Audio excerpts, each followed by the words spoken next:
The Shepherd of Hermas, translated by J B Lightfoot. Vision 1. The master who reared me had sold me to one Rhoda in Rome.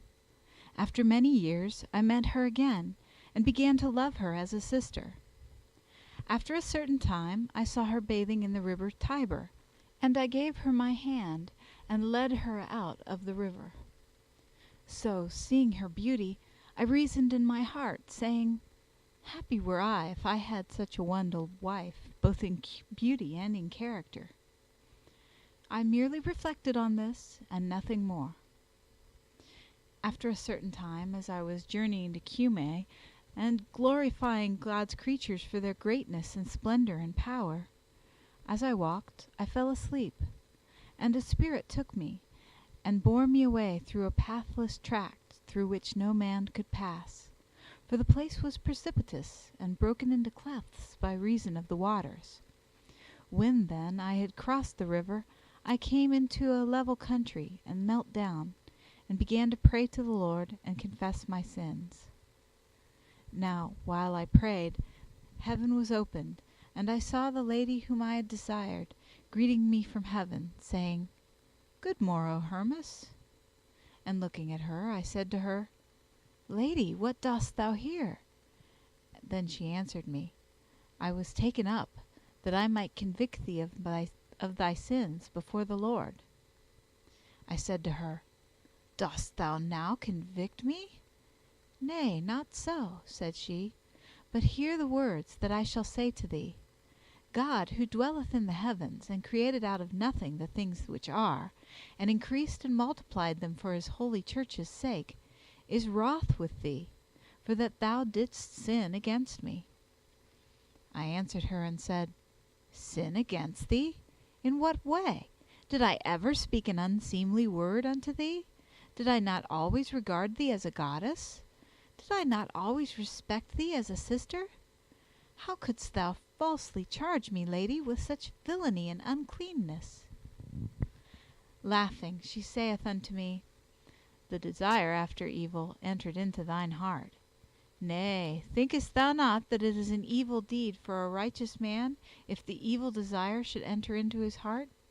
It is indeed a sin, and a great one too," saith she, "for the righteous man entertaineth righteous purposes.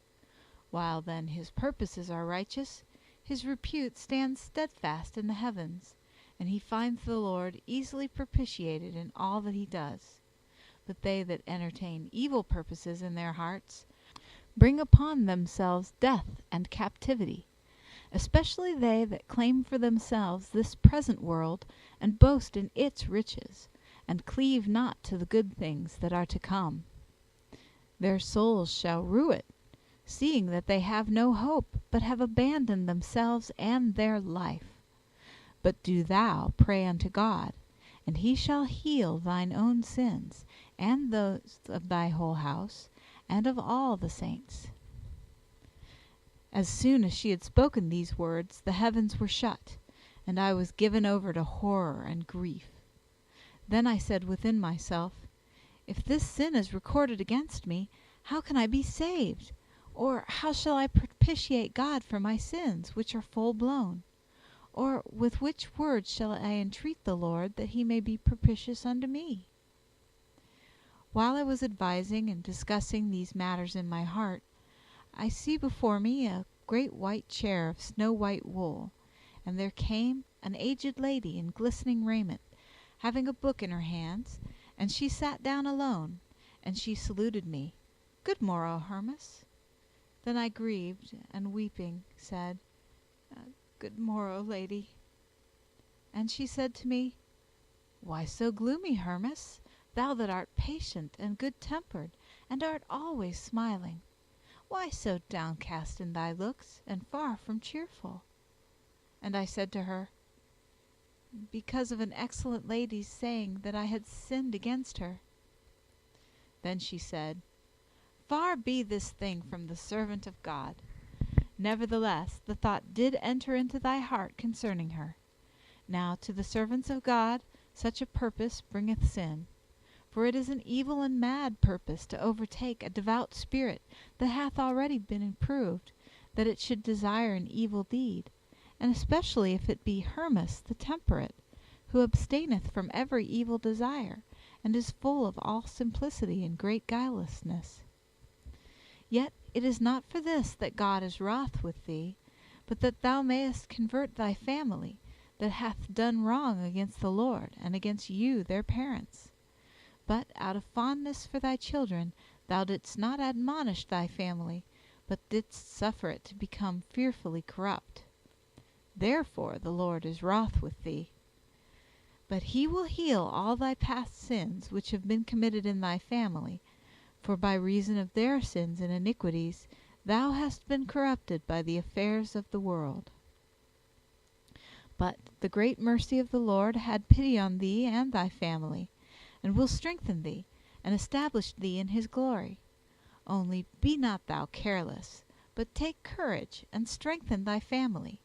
For as the smith hammering his work conquers the task which he wills, so also doth righteous discourse, repeated daily, conquer all evil.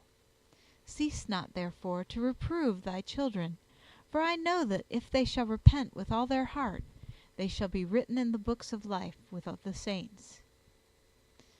After these words of hers had ceased, she saith unto me, Wilt thou listen to me as I read? Then say I, Yes, lady. She saith to me, Be attentive, and hear the glories of God.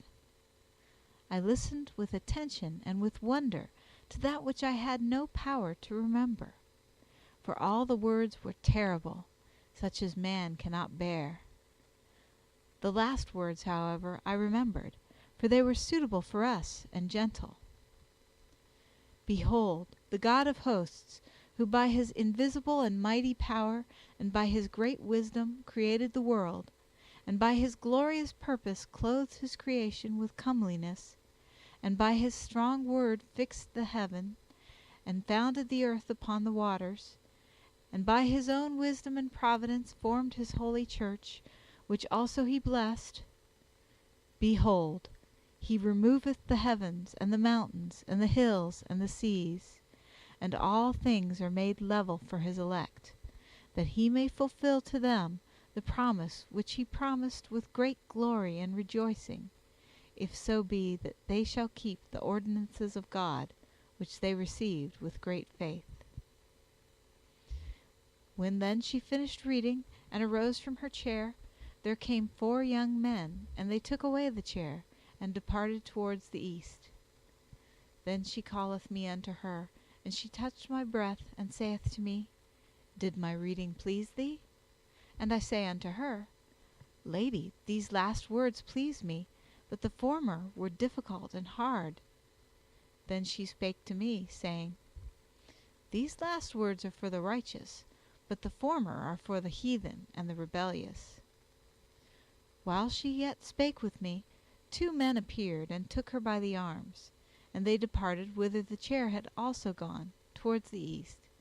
And she smiled as she departed, and as she was going, she saith to me, Play the man, Hermas.